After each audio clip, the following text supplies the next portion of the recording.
Muito obrigado, pastor Josué. Muito obrigado a todos que têm orado. Deus, de fato, tem respondido de uma forma tão específica, tão gloriosa.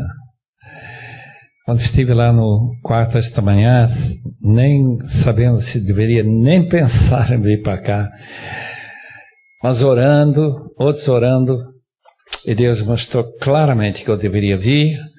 A Patrícia está muito melhor e deve ser passar uma intervenção pequena, não séria, nenhum risco de vida que nós podemos prever. E deve resolver o problema que ela tem tido durante uns 15 anos, de coração que vai disparando e com taquicardia. Portanto, muito obrigado pelas suas orações, muito obrigado pela sua paciência. E agora vamos estudar algumas coisas que devem ser de interesse de todos nós. Eu queria abrir a palavra de Deus primeiramente em Romanos capítulo 1, versículo 16, um texto demais conhecido por todo mundo. Palavra de Paulo para os Romanos, 1 capítulo, versículo 16. Não me envergonho do Evangelho, porque é o poder de Deus para a salvação de todo aquele que crê. Primeiro do judeu, depois do grego, porque no Evangelho é revelada a justiça de Deus, uma justiça que do princípio ao fim é pela fé. Como está escrito, o justo viverá pela fé. Senhor, te rogamos que nesta noite tua presença entre nós seja notável. Que tu estejas comunicando a cada coração. Crie em nós um desejo forte, profundo, Senhor, de ouvir de ti verdades que podem mudar a direção da nossa vida para o melhor.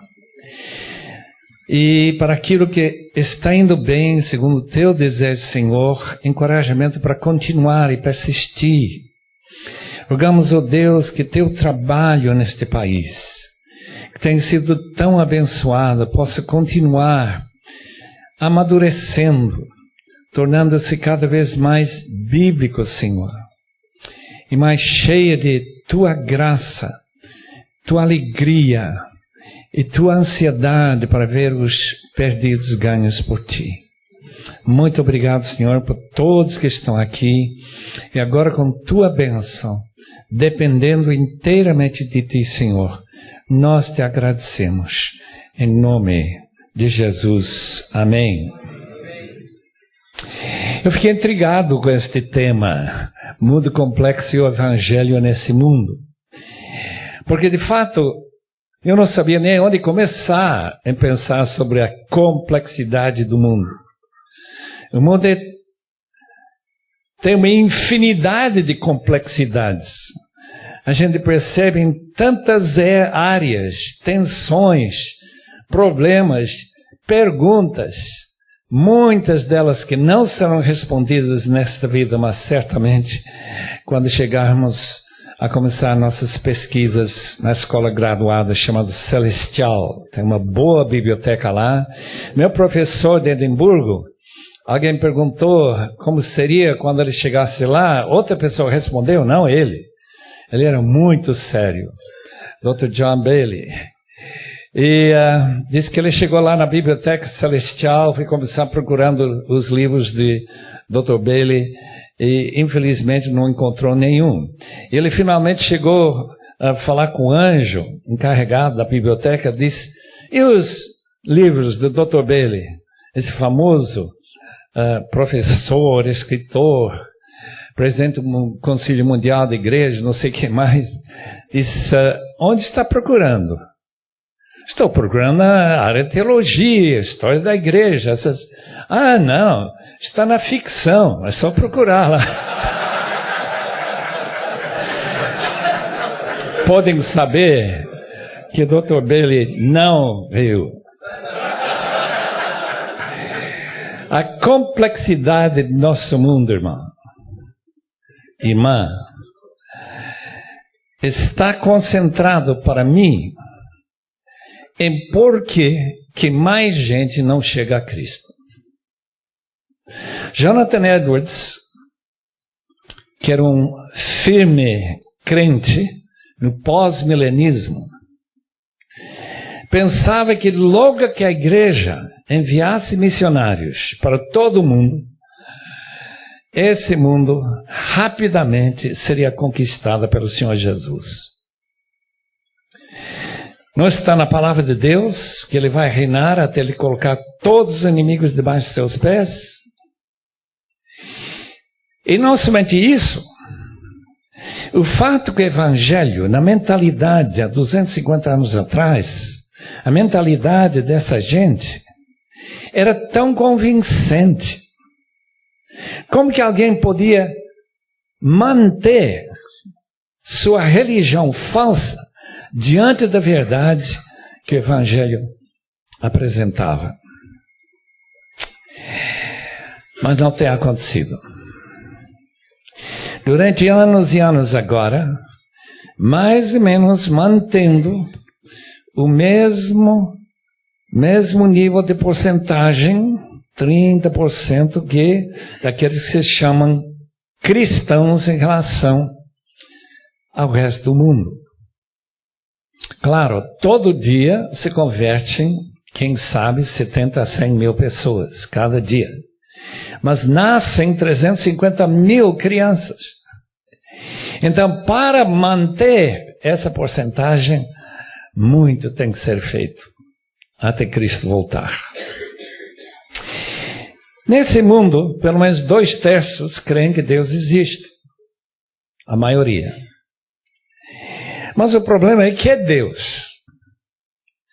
Um Deus projetado pela mente humana, um Deus que se revela nesse eterno livro chamado Bíblia. E nós que somos cristãos evangélicos, cremos que Deus tem se revelado na Bíblia e no seu Filho encarnado. Durante muito tempo na Inglaterra, particularmente, o Deus deísta ganhou ascendência. Isto é, um Deus que daria corda ao universo e o resto funciona através das leis, tal como um relógio que vai marcando o tempo com o desencadear de todos os eventos com causa e efeito. Problema é que isso não admite a possibilidade de milagre nenhum. E esse Deus não é um Deus muito pessoal. Me lembro um pouco de Albert Einstein, que não ia para a igreja nenhuma para ouvir um pregador que para ele blasfemava. E por que ele blasfemava? Como? Simplesmente porque ele não tinha respeito suficiente para o Criador do universo. Ele não tinha ideia da grandeza de Deus. Ele tratava Deus como se fosse um amigo, uma pessoa próxima dele. Podia falar com ele, aquilo que para nós é tão precioso, chamá-lo de Pai. Como que vai chamar o Criador daquele sol de Pai? Uso de trilhões e quadrilhões de estrelas, em mais 100 bilhões de galáxias. Como que a gente vai pensar dele como uma pessoa chegada, que a gente pode ter... que ele possa ter interesse em mim pessoal. Então, essa dificuldade ele achava um tipo de blasfêmia. Os irmãos sabem que eu não acredito com Einstein nesse ponto, não. A evolução de Charles Darwin trouxe aquela ideia deísta a um novo nível. Porque ainda que se possa crer que Deus fez o universo, a gente percebe que se as ideias de Darwin são verdadeiras e que todos nós somos descendentes de alguma célula que apareceu e não se sabe muito bem como, com vida, então que nós estamos realmente sozinhos no universo. Não adianta orar, não adianta ler a Bíblia, porque tudo isso é somente humano.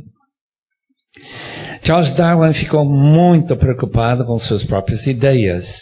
Ele tinha pensado na possibilidade de ser pastor ou reitor, né, anglicano, e no fim decidiu ser cientista, e daí, talvez impulsionado pela ideia de, porque ele não era a primeira pessoa que começou a falar na evolução, mas de promulgar uma ideia que todos já conhecem tão bem. Isso produz, então, o que nós chamamos do mundo complexo religioso. Religião, ser uma atividade humana, uma ansiedade que nós temos, talvez diante da esperança tão ruim da morte, e, portanto, procurar qualquer força por aí, essa projeção da mente para atingir, se houver alguém, se existe alguém em que nós possamos realmente ter contato e ter uma passagem através da morte um pouco mais segura. Mas sem revelação. Eu lembro uma vez uma palestra de Carl F. H. Henry, um famoso teólogo que escreveu 5 grandes volumes sobre teologia, dizer que Deus poderia ter mantido silêncio.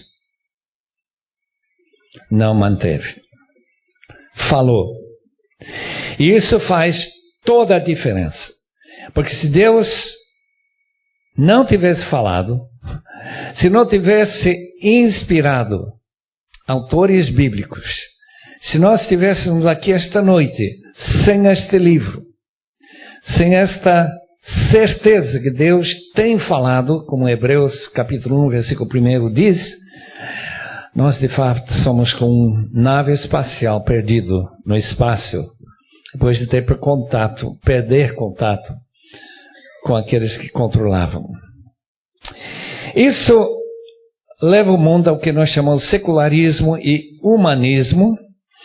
Os templos do humanismo são escolas, universidades que estão com tanta certeza e dogmatismo ensinando essas doutrinas e pensamentos humanistas, os intelectuais sendo os sacerdotes, fontes dessas verdades que Paulo condena tão diretamente em Romanos 1, quando ele diz, em versículo 21, tendo conhecido a Deus, não o glorificaram como Deus, mas ficaram obscurecidos em seus entendimentos. Loucos, falando de loucura, lá está a verdadeira loucura. Imaginar que a grandeza deste universo, deste mundo, de vida, de homens e mulheres com esse intelecto tão tremendo, pudesse ter surgido ou do nada, ou de alguma coisa que tinha, que ninguém pode explicar de onde veio, mas simplesmente sem Deus. Trocaram a glória de Deus, diz Romanos 1, versículo 23, por imagens. Então, imagens são projeções da mente de como nós podemos atingir essa inatingível fonte de tudo que existe. Porque, de fato, sabemos, pelas próprias leis de causa e efeito, que tem que haver uma fonte, uma origem. Como nada acontece, especialmente se vamos tratar de um mundo sem milagres, como que um sol começa a brilhar durante milhões ou bilhões de anos, segundo os astrônomos. Mas mesmo assim confiamos na ciência. A ciência é o grande fonte de revelação hoje. Ali a gente encontra certeza. Enquanto, como diz Peter Berger, o que a gente encontra na religião é opinião. Essa é a razão que uma grande porção da Europa hoje está numa espécie de limbo religioso.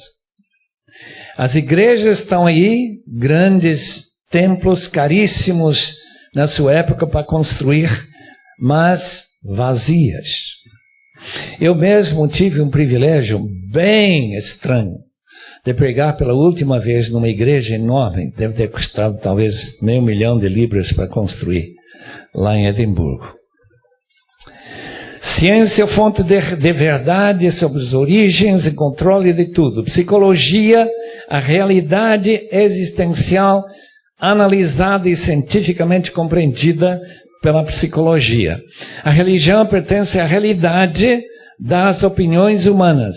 Notem o nome do curso, Ciências da Religião. O que são ciências da religião? Não são ciências de aquilo que podemos confiar, que aqui está a verdade. Aqui está a nossa complexidade, irmãos, do nosso mundo. E o mais engraçado, o mais complicado, disse James Houston, é que aqueles que se propõem como teólogos não creem na teologia. Quer dizer, cientista seria um ridículo se chamar cientista e não crer na ciência. Mas isso está acontecendo nos nossos dias. Portanto, a gente sai para as melhores escolas na Alemanha, América do Norte, Inglaterra e outros países. Para quê? Para fazer o PhD e descobrir verdades. Que tipo de verdades? Que tipo de verdades? Verdades de como torcer palavras. Eu tive uma série de conferências em que o Dr. Rudolf Bultmann, o mais reconhecido professor do Novo Testamento do mundo, falando para a gente. E quando nós tivemos a oportunidade de um bate-papo, fazer perguntas, o senhor crê na ressurreição? Claro que eu creio. Teólogo, escritor de teologia do Novo Testamento, que não crê na ressurreição? Faça-se a pergunta de novo. O senhor crê que o corpo de Jesus Cristo saiu do túmulo, que Jesus andou depois dele ter morrido? Ah, não, isso é ridículo. Não, eu creio que ele ressuscitou na cabeça dos discípulos. Isso a gente vai para a escola para aprender. Como que as coisas acontecem? Tem que explicar.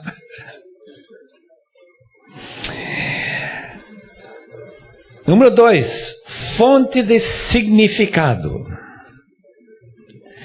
Se alguma coisa que deixa a pessoa inseguro é tentar perguntar esta pergunta: por que eu estou aqui vivo? Com uma cabeça que funciona e questiona. Por que eu estou aqui?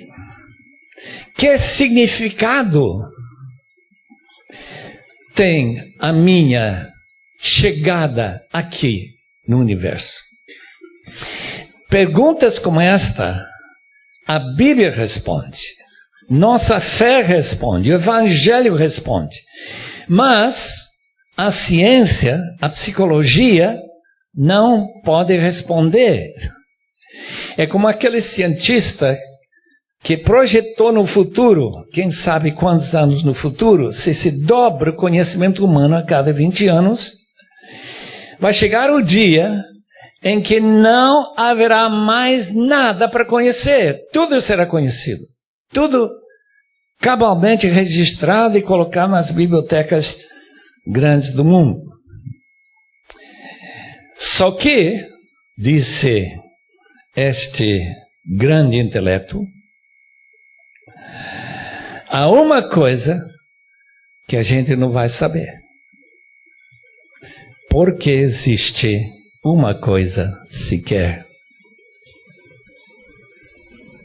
Depois de saber tudo sobre tudo, não poder explicar a pergunta mais básica e fundamental de todas as perguntas: por que existe uma coisa sequer?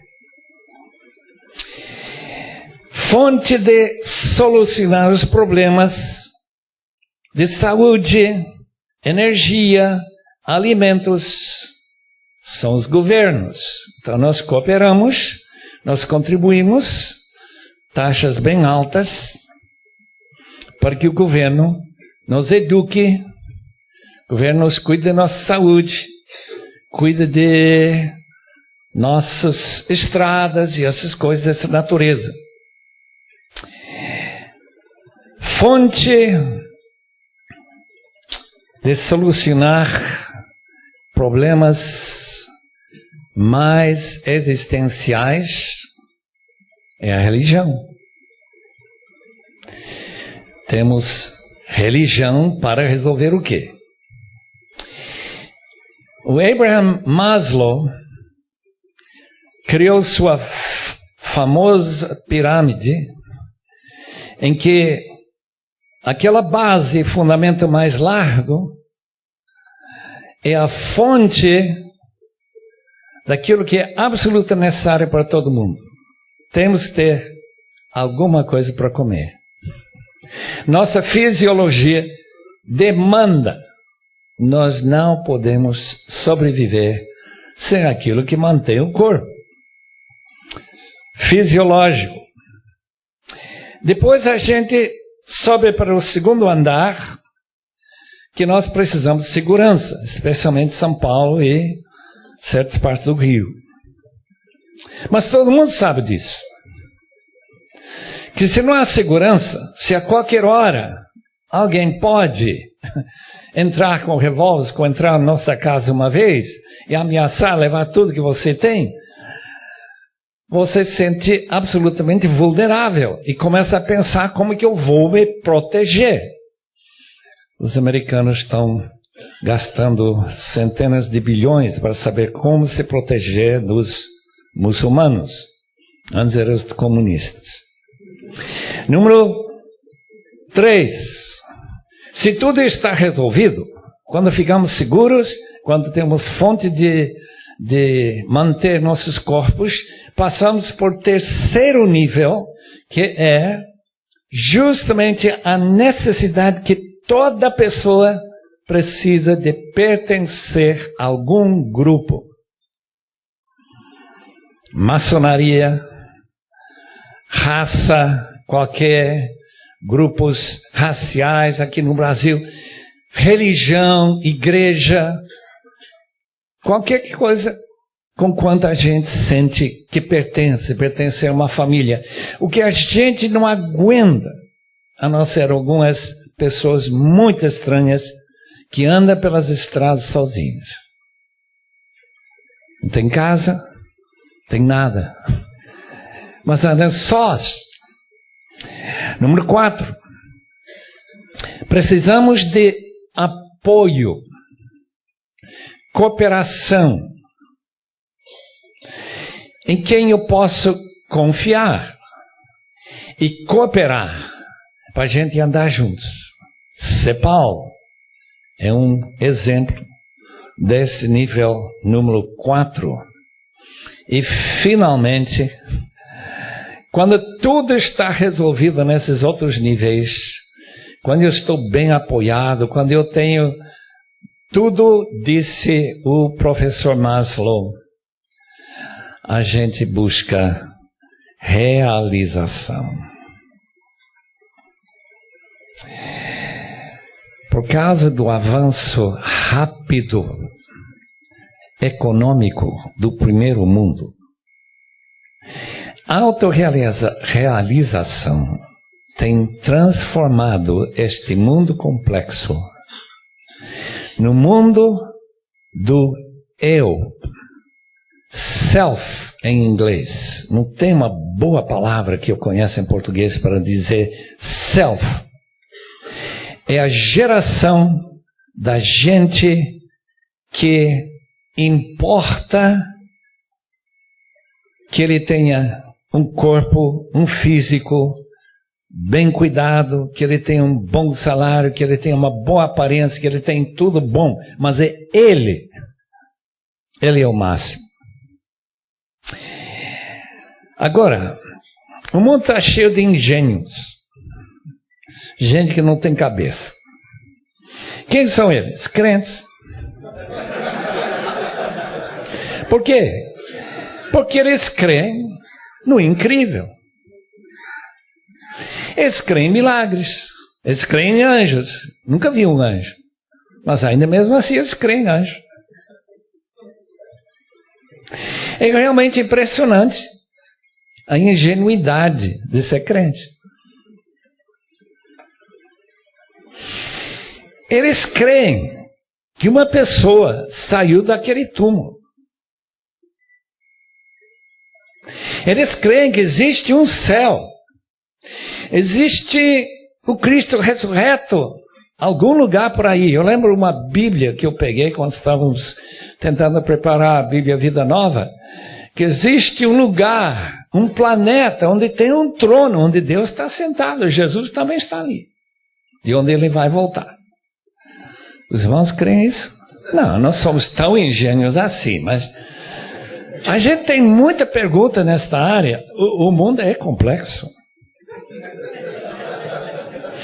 Mas religião serve muito bem para certos tipos de pessoas. Eu vi no CNN este fim de semana uma pequena cidade de Montana, onde as crianças, os jovens, adolescentes estão se destruindo incrivelmente rápido com um novo químico, droga, que na primeira vez você já é viciado. E realmente está dando um problema seríssimo.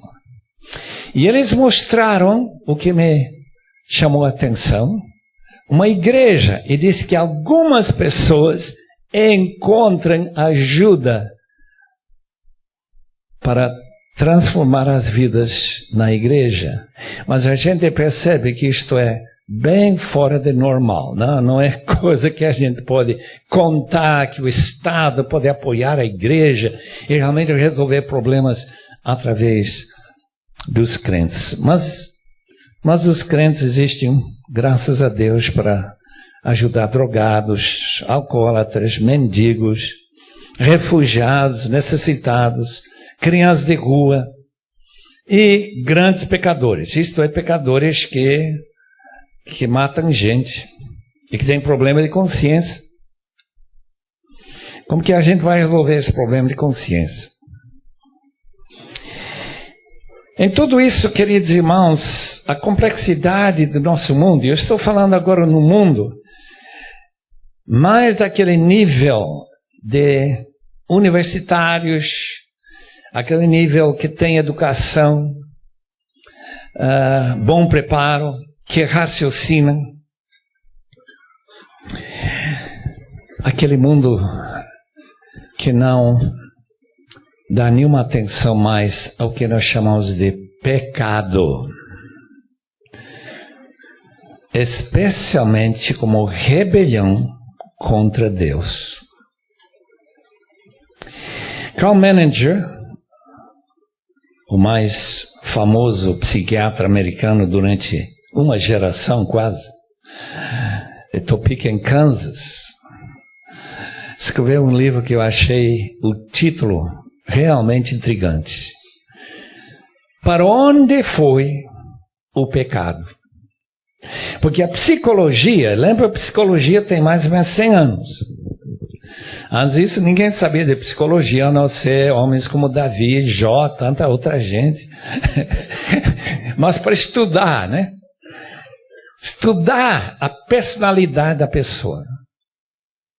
E com isso, vai se descobrindo que todos os nossos problemas, e nós temos muitos problemas, não são por causa de pecado, são por causa de nossos pais, são causa da sociedade, são causa de acidentes e traumas e 100 outras razões, mas nenhuma delas é simplesmente que você está em dissonância com seu Criador.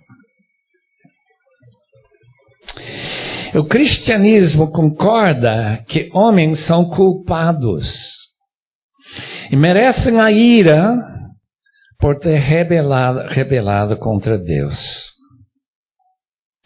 Bem, sabemos que o juízo de Deus, diz o apóstolo Paulo, é segundo a verdade contra os que praticam tais coisas, que nós lemos Romanos 1. Desprezas a riqueza de sua bondade, a tolerância, a longanimidade, ignorando que a bondade de Deus é que te conduz ao arrependimento. Mas segundo a dureza e coração impenitente, acumulas contra ti mesmo ira para o dia da ira, da revelação do justo juízo de Deus, que retribuirá a cada um, segundo o seu procedimento. Romanos 2, versículos 2 a 6. Segundo a dureza do seu coração impenitente, acumulas contra ti ira para o dia da ira, que seguramente virá. Se há uma ideia além do desaparecimento do conceito de pecado e de culpa, junto com isso, obviamente, cai para a terra, desaparece qualquer ideia que haverá um juízo final. Me lembra de uma conversa com o diretor de uma grande companhia farmacêutica de São Paulo, que me disse: quando eu morrer, vou morrer como cachorro. O tremendo problema daquele homem era que não tinha morrido ainda. Se ele tivesse tido o privilégio de ter morrido e depois voltar para conversar, talvez sua conversa, aliás, tenho certeza que sua conversa seria muito diferente. O Evangelho anuncia que Deus, com amor e infinita misericórdia, providenciou uma solução para anular nossos pecados,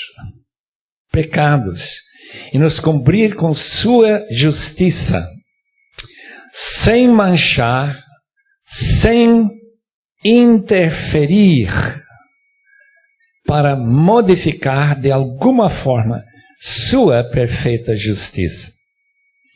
Cristo Jesus, a quem Deus propôs no seu sangue como propiciação mediante a fé, para manifestar a sua justiça. Romanos 3, versículo 25. Portanto, nos textos que nós mais conhecemos, que mais citamos, mais usamos para evangelizar, Efésios 2, 8 e 9, por exemplo, declaram que salvação é de graça, salvação aplica a justiça de Deus para nossa injustiça. Ele que não fez nenhum pecado, se tornou pecado por nós, segundo Coríntios 5, 21, para que nós tornássemos a justiça de Deus nele. Em outras palavras, uma troca é o segredo das boas novas do Evangelho. Mas os irmãos acham que esta apresentação do Evangelho nesse mundo complexo ganha alguns adeptos? Persuade algumas dessas pessoas cheias de orgulho pelo seu intelecto? Eu acompanhei uma igreja batista de Higienópolis, uma das áreas mais ricas de São Paulo, mais intelectualizadas, elite. Eu fiquei admirado porque durante anos a igreja não cresceu em nada. Então eles decidiram, uma ideia, não sei se foi boa, de mudar para um bairro bem diferente, mas muito diferente. A Igreja Memorial de Osasco, Vila Yara, que hoje é uma igreja enorme, com talvez 2 a 3 mil pessoas, nem sei. Enquanto ficava em Higienópolis e procurava atingir esse bairro, 14, 15 pessoas, e alguns deles vindo de fora. Então, Alphaville, aquelas áreas mais intelectualizadas, são justamente as áreas onde, como na época de Jesus, era impossível um rico entrar no reino. Hoje é o intelectual, aquele que tem curso superior, aquele que tem orgulho de saber e que resiste tão fortemente estas boas novas do Evangelho de Cristo. Tito 2:11 diz que a salvação nossa vem através de graça. E a palavra graça significa o amor de Deus concretizado através de um ato de justificar pecadores, como nós. Mas pecadores claramente arrependidos. Eu não sou dessa linha, e tem uma linha. Que se a gente crê, através da fé, nós podemos ser justificados sem arrependimento. Ou que o arrependimento está incluído na fé. Não sou adepto dessa maneira de pensar. Se, de fato, não se inclui essa ideia de arrependimento. Tito 2, versículos 11 a 14. Porque a graça de Deus se manifestou salvadora a todos os homens. Esse mundo complexo, ricos, pobres, intelectuais, periferia, criminosos, pessoas que confiam na sua própria justiça, todo mundo é convidado. Porque a graça de Deus se manifestou salvadora a todos os homens. Ela nos ensina, interessante, graça não apenas salva, mas ensina. Ensina a renunciar à impiedade, também às paixões mundanas, que é arrependimento, e a viver de uma maneira, essa é a transformação que arrependimento descreve, a conversão, impiedade e de paixões mundanas, e viver de uma maneira santa, justa e piedosa nesta era presente, enquanto aguardamos a bendita esperança e gloriosa manifestação de nosso grande Deus e Salvador Jesus Cristo. Ele se entregou por nós a fim de nos remir. Salvação significa remir, tirar-nos de uma situação absolutamente impossível de sobrevivê-la. Remir-nos e purificar para si mesmo um povo particularmente seu, zeloso e dedicado a boas obras. Nesse texto e outros textos nós encontramos que para nascer de novo há necessidade de alguns pré-requisitos. Alguns vão incluir mais, outros vão incluir menos, mas eu coloquei uma listazinha aqui que eu creio que a maioria endossaria. Talvez eu poderia incluir mais uma, né? Crer convicto que a Bíblia é a palavra de Deus. Eu não sei se alguém pode ser convertido sem crer que a Bíblia é a palavra de Deus. Eu lembro do testemunho de Art Vedin, um dos homens mais ricos da Suíça. Ele se converteu quando alguém lhe deu um livro chamado Paz com Deus, de Billy Graham, e ele jogou no cesto de lixo naquela noite, tendo dificuldades em dormir, foi buscar o livro e se converteu às 4 da manhã. Estranho, né? No seu testemunho, a minha conversão ocorreu quando eu fiquei convicto que a Bíblia era a palavra de Deus. Não simplesmente que ele era pecador, alguma coisa assim, que ele teve algum problema psicológico, que ele tinha cometido algum pecado, que a culpa estava incomodando, nada disso. É simplesmente que eu cheguei a crer que a Bíblia era a palavra de Deus. Um milagre que o Espírito Santo operou na sua vida. Segundo requisito, conhecer quem é Jesus. Que ele era o prometido Messias, o Filho de Deus, que durante séculos, profecias acerca de sua pessoa, de maneira que quando ele apareceu, a gente podia identificá-lo e saber que ele não era uma pessoa qualquer, que nasceu e viveu e morreu e ressurgiu. Tem que sentir a convicção de pecado. Isto é, não simplesmente que todo homem é pecador, mas sentir que eu pequei e de tal modo que eu não tenho chance nenhuma de ser aceito por Deus. O que me perturba muito é quando converso com as pessoas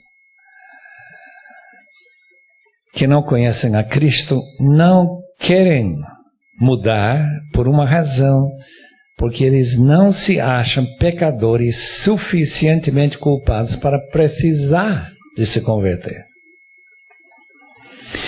Se há um céu, eles vão para lá. Se há um inferno, talvez outras pessoas, mas eles não vão.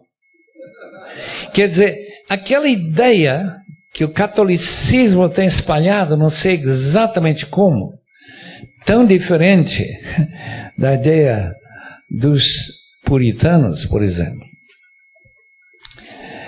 de que culpa, aquele sentimento de ter ofendido o Deus Criador do universo. O professor deu um trabalho para os seus alunos em Boston College. Não muito tempo atrás, escreva alguma luta que você teve para afastar uma tentação, um pecado. E a maioria dos alunos não pôde terminar o trabalho, a tarefa. E o professor perguntou por quê? Disse porque nunca tivemos uma luta. Quer dizer, nós nunca pecamos, portanto, como que vamos ter uma luta?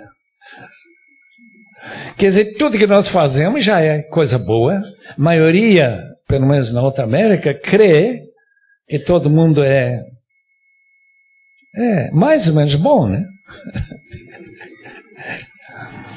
Essas falhas são erros, são tropeços, são falhas, como qualquer coisa, tem falha. Mas ofensa, nunca.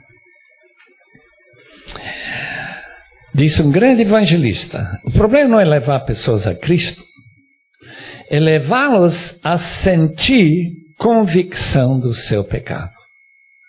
Tal como nós lemos em capítulo 2 de Atos. Compungidos de coração, chegam, não precisar haver um apelo para trazê-los para frente, até contra a sua vontade, mas eles vêm sozinhos para Pedro, diz, que faremos, e os outros apóstolos também, que faremos para nos libertar desse sentimento terrível. Se batizava em nome do Pai, do Filho e do Espírito Santo, Mateus 28, 19, Romanos 10, 9, com certeza. Os eruditos dizem que essa frase, Jesus é Senhor, se confessar com tua boca, isto é o primeiro credo da igreja. Jesus Cristo é Senhor. E essa confissão feita na hora de batismo, em que a pessoa renuncia ao mundo, renuncia ao pecado, é marca de arrependimento, tal como Pedro falou para a gente no dia de Pentecostes. Arrependei-vos e sede batizados. E corresponde àquilo que Jesus falou em João 3, que a gente precisa nascer do Espírito, porque sem nascer do Espírito não tem nada, não tem nenhum milagre na vida, nenhuma transformação, mas tem que nascer também de água. Naquela época tem que ter água, hoje não tem muita necessidade de água, mas de qualquer forma a ideia está lá.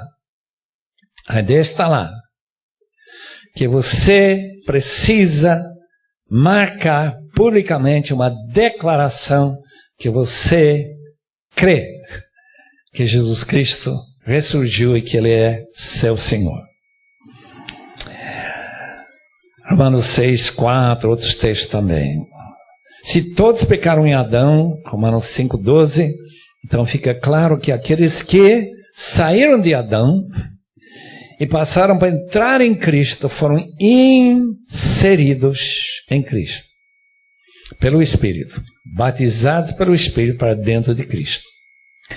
De maneira que se alguém está em Cristo, nova criatura é, coisas velhas já passaram, eis que se tornaram novos. Quais os requisitos? Crer. E a palavra crer significa muito mais, obviamente, do que simplesmente crer em fatos históricos. Não é um ato intelectual, é um ato de compromisso. 1 Pedro 3, 21. Um herotema, essa palavra em grego significa uma indagação de uma boa consciência.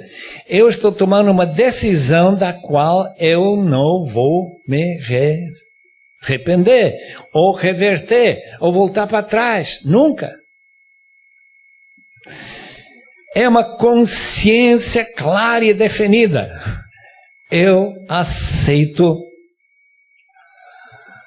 ao Senhor Jesus como centro da minha vida.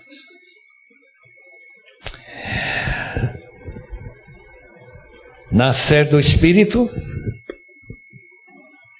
ser enxertado em Cristo, fazer parte da verdadeira videira, regeneração, 1 Pedro 1, 3, 23, reconciliação, vários textos falam sobre essa transformação de inimizade para amizade, amor de Deus derramado em nossos corações pelo Espírito, e confessar o senhorio de Cristo e produzir fruto.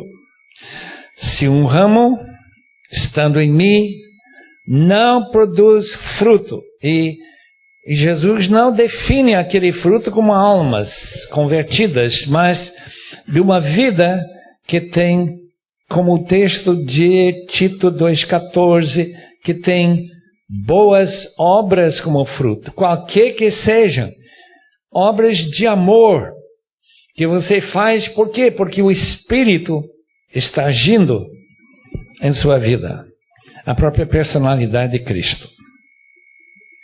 Agora rapidinho, nosso tempo está no fim. Evidência de conversão, Charles Spurgeon diz, senhores, onde a verdadeira vida concedida pelo céu está presente, ali podem ser vistos os resultados. Se o amor de Cristo em nós não nos torna melhores do que os melhores homens mundanos, não demonstramos evidências de que experimentamos a obra renovadora de Deus, o Espírito Santo. Portanto, se alguém está em Cristo, não há condenação. Se alguém está no Espírito, Romanos 8:13, a gente mata os atos da carne. Então, uma absolutamente incoerência na vida cristã, em que não há pelo menos o grande desejo de buscar santidade. Uma vida que reflete quem está vivendo em mim, que é a esperança da glória. Por exemplo, 1 de Pedro 1:22, amor pelos irmãos. No original, a pessoa nasce de novo para amar os irmãos. Se alguém não ama os irmãos, tem algum problema sério. Oração, ser guiada pelo Espírito. E alegria no Senhor. Impressionante. Crentes alegres. Esses alegres palhaços estão aí para nos relembrar disso. Crentes são alegres, mesmo quando estão tristes e chorando. Estão alegres. Após todas as coisas serem ditas e feitas, Deus é o Evangelho, as boas novas. É como se prisioneiros de guerra ouvissem secretamente um rádio que os aliados haviam chegado e que o resgate seria apenas uma questão de tempo. Os guardas ficariam a imaginar qual seria a razão para tanta alegria. E os prisioneiros sabem que não demorará seu resgate. Muito bem. Estamos num mundo bastante complexo. E algumas das complexidades são muitas e muitas. São as seguintes, eu vou concluir com essas complexidades, para os irmãos terem dificuldades em dormir, se tentar resolver, claro. Por exemplo, a imensa perplexidade diante da frequência com que pessoas se apostatam da fé e voltam para o mundo. E o pecado. E nunca mais querem saber desse evangelho que eles publicamente abraçaram. Dizem que tem milhões de pessoas assim no Brasil, eu diria centenas de milhares. Nós temos encontrado essas pessoas e eles sempre criam perplexidade. O mundo é complicado. Porque quando pessoas se convertem de verdade, eles estão prontos a morrer pela sua fé. E nós percebemos isso no livro de Apocalipse, que eles não amaram suas vidas até a morte. Mas pessoas abandonam a fé por nenhuma razão importante. Nenhuma ameaça, nenhuma perseguição, nenhuma oferta de muito dinheiro para você deixar a fé. Nada. Simplesmente deixam. A diminuição do interesse no Evangelho nesse primeiro mundo quer dizer que esse Brasil que está crescendo tão rapidamente com o Evangelho e pessoas tão alegres de receber as boas novas, e desde que eu cheguei no Brasil em 62, de Portugal, até agora, tão imenso crescimento. Pergunta, quando que isso vai parar? Para onde que vai levar daqui a 50 anos? Essa perplexidade que eu tenho, eu vou estar acompanhando lá do céu, se é possível. Eu não sei, não há nenhum texto que eu conheço que diz que a gente pode usar um telescópio de lá e ver o que está acontecendo aqui no Brasil, nos próximos encontros, da CEPAL.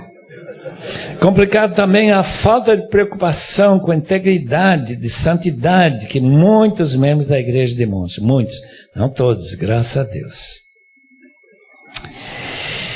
Apocalipse 2:4 menciona a diminuição do amor da igreja de Éfeso, uma igreja que tinha apenas, no máximo, 40 anos. E Jesus diz, precisa se arrepender. Complexidade diante da carência do estudo da palavra, de mensagens bíblicas para preparar os membros da igreja para enfrentar os dias difíceis que estão na nossa frente. Não aprendemos com a história. O islamismo conquistou toda a bacia mediterrânea, que era cristã, berço da igreja. E hoje é um deserto espiritual evangélico. Complexidade, meus irmãos. Diante do fato